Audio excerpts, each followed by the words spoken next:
Cepu. Saya Jessie akan memandu perjalanan episode kali itu.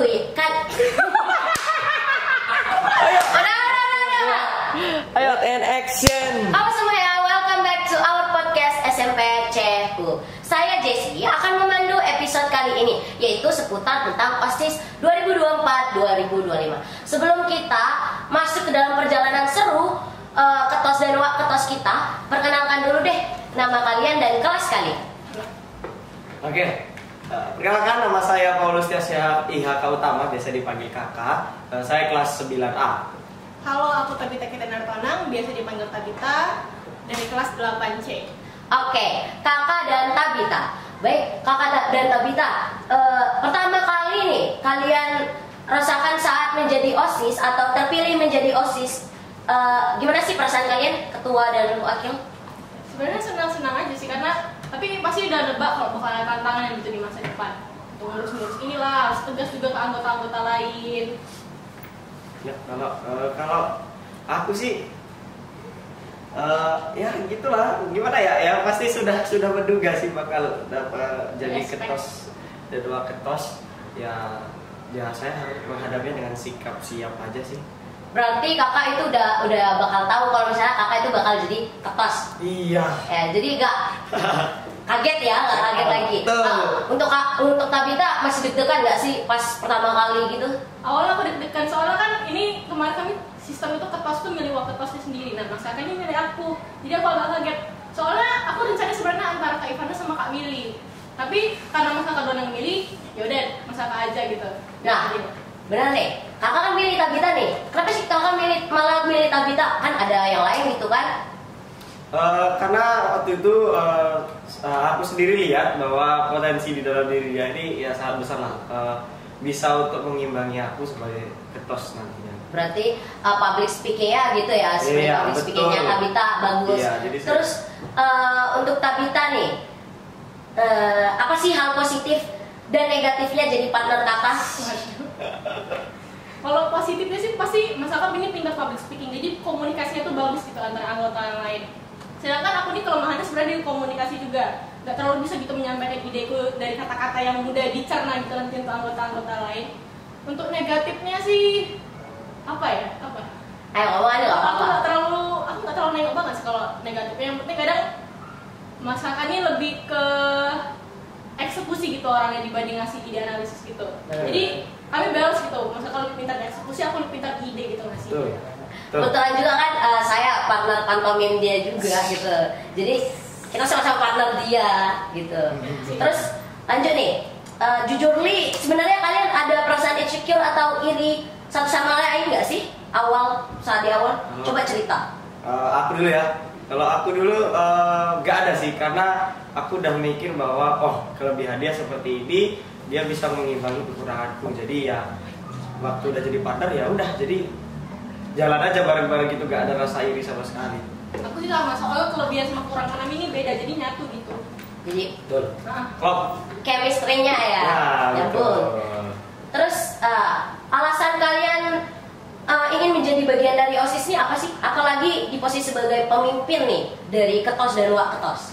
Jadi aku awalnya tuh pengen jadi OSIS tuh sebenarnya gara-gara pengaruh teman juga dari Lana waktu kelas 6. Jadi kan Kak Mili kan OSIS kan. Jadi Lana bilang, nanti waktu SMP join OSIS ya, join OSIS. Jadi aku ada rasa pengen gitu.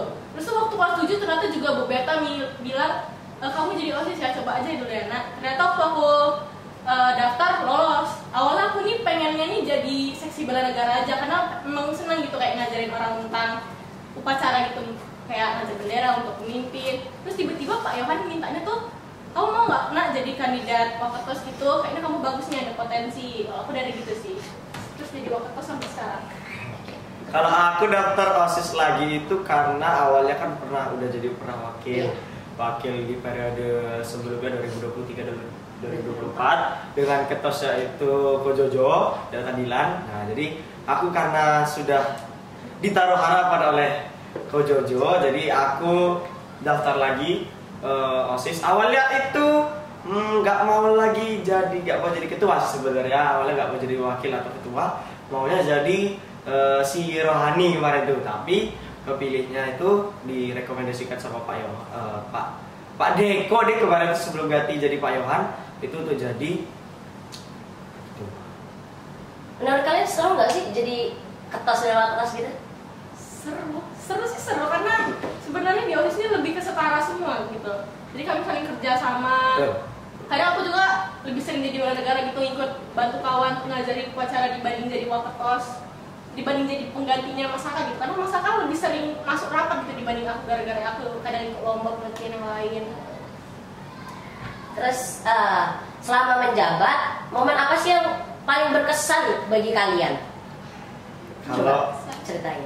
aku sih mungkin momen kalau udah ini sebenarnya belum jadi OSIS ya, cuman ini dia namanya LDK, latihan dasar kepemimpinan. Nah, waktu LDK itu buat aku itu momen yang paling menarik karena di situ kami yang awalnya belum dekat, tidak apa ya, antara masih ada senioritas gimana ya ngomongnya, adik kelas dan kakak kelas itu masih apa ya ngomongnya, canggung lah istilahnya, belum terlalu dekat.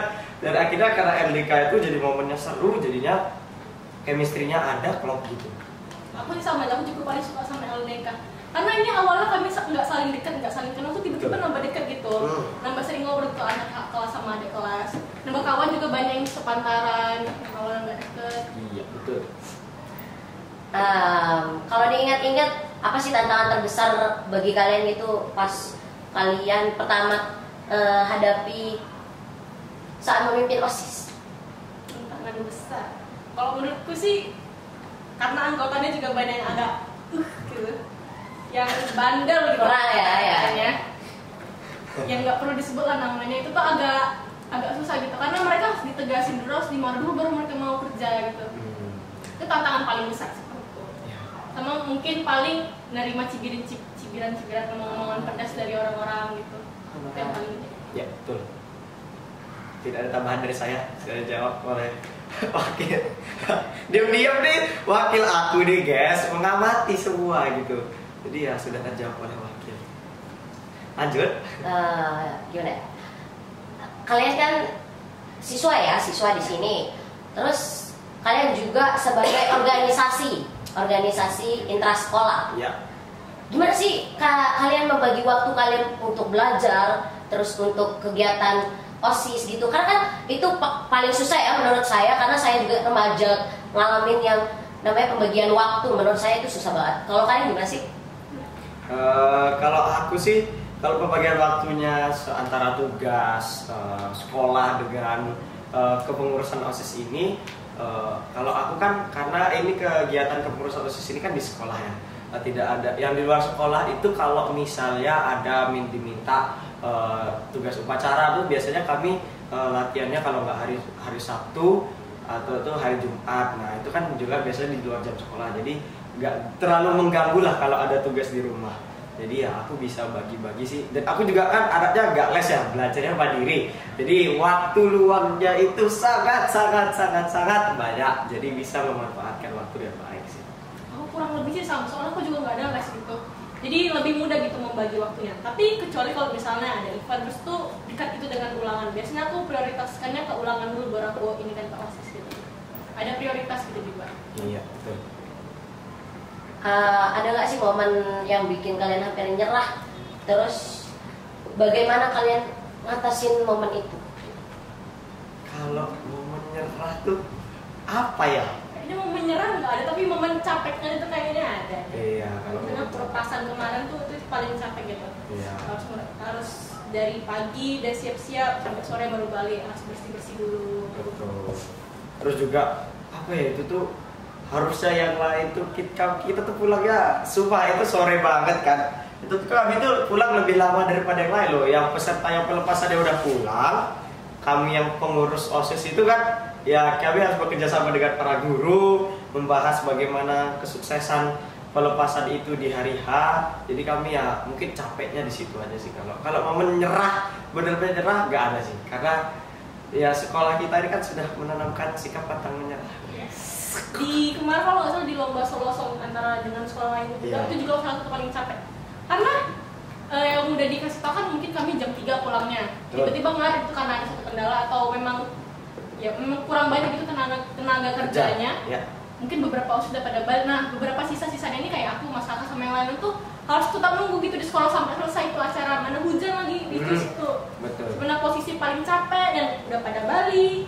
Sisa kami, guru-gurunya juga pasti Ya udah lebih capek sih. ngomong semangat ya kalian kan bisa gitu. Iya, gitu. Menaruh harapan juga betul ke kami, itu salah satu tantangan gede gitu, pundak yang berat.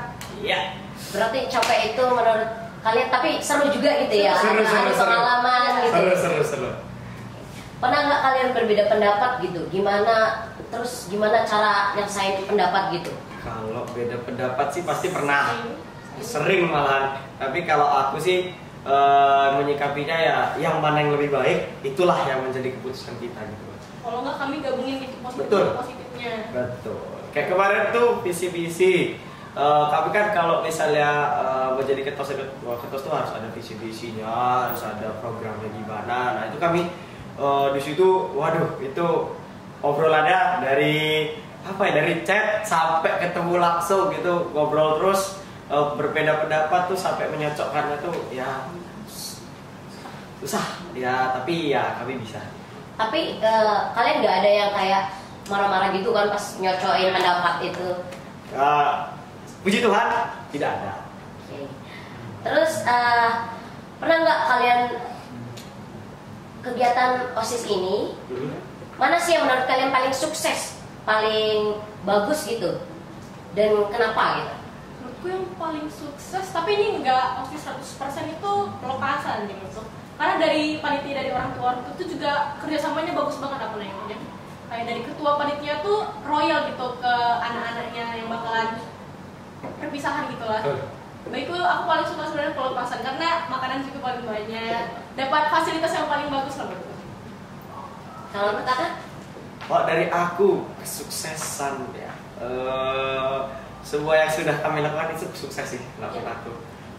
Karena juga sudah melibatkan kerjasama antar tim, itu aku udah sukses banget sih, udah bisa menjalankannya dengan baik. Walaupun masih ada evaluasi, jadi tapi gak apa-apa, semuanya sukses kok.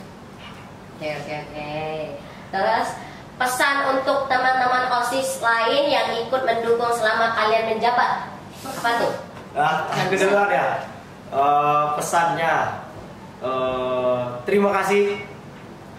Pasti terima kasih itu pertama karena sudah mau berjalan melangkah bersama kami berdua sebagai ketua dan wakil, sudah mau bekerja walaupun ada yang males kerja juga, harus digerakkan, harus disuruh-suruh dulu baru kerja. Terima kasih sudah mau jalan, terima kasih sudah meluangkan waktu, terima kasih sudah meluangkan tenaganya. Pokoknya semuanya lah yang sudah diluangkan, yang sudah dikorbankan, terima kasih. Tetap semangat terus. Semoga setelah join ke pengurusan OSIS, hidup kalian itu berubah jadi lebih baik mungkin, atau ada sesuatu manfaat yang berguna bagi kehidupan Makin kalian. mengerti, Iya betul.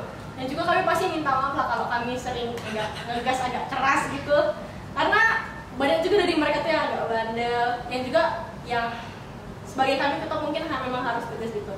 Tapi mohon maaf gitu kalau misalnya kami gunain kata-katanya itu agak salah gitu. Betul. Sampai mereka ini sakit hati gitu. Iya. Yang paling penting kami berterima kasih dan minta maaf. Iya. Terus kalau kalian bisa memberi satu nasihat untuk ketua dan wakil ketua OSIS selanjutnya, apa itu? Yang paling penting nasihatnya itu sebagai ketua dan wakil itu harus punya inisiatif yang tinggi menurutku. Inisiatifnya harus tinggi sama harus peka gitu, karena kamu gitu yang bakalan menggerakkan anggota-anggota lain. Yang pasti pembina kan pasti mempercayakan kamu untuk menggerakkan anggota-anggota lain. Ya kamu harus mengambil kepercayaan itu, harus inisiatif sama harus peka, itu yang paling penting. Ya. Kalau dari aku banyak-banyakin sabar, banyak-banyakin tabah, tegas sama komunikasi. Menurut aku komunikasi penting, menjalin relasi dengan murid yang ada di sekolah, karyawan itu semua itu penting menurut aku. Jadi ya itu sih pesan pentingnya untuk yang selanjutnya. Nah, berarti untuk OSIS kedepannya nih, apa sih yang harus ditingkatkan bagi OSIS, pengurus OSIS kedepannya 2024-2025? 2025-2026 Ya. Ya, benar. Untuk OSIS yang baru yang penting kayak aku tadi bilang, inisiatif sama tekan itu harus tinggi. Iya. Karena kayak hal-hal sepele misalnya kayak kita kan lomba biasanya kan pakai piala gitu. Iya. Gurunya lagi nyusun piala. Nah, OSIS yang lain tuh kayak bantu gurunya gitu. Iya. Hal-hal kecil pun harus dibantu gitu sama guru. Karena kita ini kan sebagai agen penggerak juga, kita harus bisa membantu guru, kita harus menggerakkan teman-teman kita gitu. Terus tuh komunikasi juga penting banget bayangin, karena ya Tanpa komunikasi bisa apa gitu loh, kayak tanpa komunikasi nggak kalau bisa diam-diam apa-apa. aja tuh gimana ya ngomongnya. Malah bukan organisasi jadi Iya kalau ada betul, komunikasi. gak gerak juga. Namanya juga agen penggerak ya. Kalau agen penggerak harusnya berkomunikasi biar ada yang bergerak gitu loh. Jadi gitu sih. Sebagai generasi muda nih, generasi muda cerdas berintegritas, bagaimana menurut kalian OSIS bisa berkontribusi untuk meningkatkan untuk lingkungan sekolah? Ya namanya juga organisasi siswa intrasekolah. Itu tuh kami kan sebagai pengurus itu pastinya sebagai agen penggerak pastinya sangat harus apa ya ngomongnya. Amit? Harus ligat ya. Iya. Kayak Inisiatif yang paling penting. iya sih, iya betul. Karena pemimpin ya. Iya, jadi berkontribusinya ya harus sangat ya namanya penggerak berarti ya dia harus bisa menggerakkan itu tadi pengurus itu tadi harus menggerakkan, jadi ya harus ada punya inisiatif dan kepekaan itu tadi lagi. Terus harus tegas juga Iya. ya, sebagai seorang pemimpin loh. Betul. Terus kalian pasti punya impian buat SMP SIN kalau lulus. Boleh nggak ceritain apa harapan kalian untuk sekolah kita ini? Kalau aku harapan ya untuk sekolah ini ya karena aku juga udah mau lulus. Yang pasti ya semoga sekolah kita ini semakin maju. Semakin maju itu dalam hal apa ya? Semuanya fasilitasnya terpenuhi. Fasilitasnya terpenuhi, karakternya pasti, karena ya katanya sih sekolah ini ya punya pendidikan karakter Tarakanita di salah satu-satunya di Bengkulu katanya. Jadi aku harap ya sekolah ini bisa membuktikan kepada bukan hanya kepada kota ya wilayah tapi kepada seluruh dunia bahwa mereka ini bisa menghasilkan dan melahirkan siswa-siswi yang cerdas berintegritas. Mungkin dia bisa ada lanjutan. Ada. Penting berkarakter pasti bisa membuktikan. Iya betul.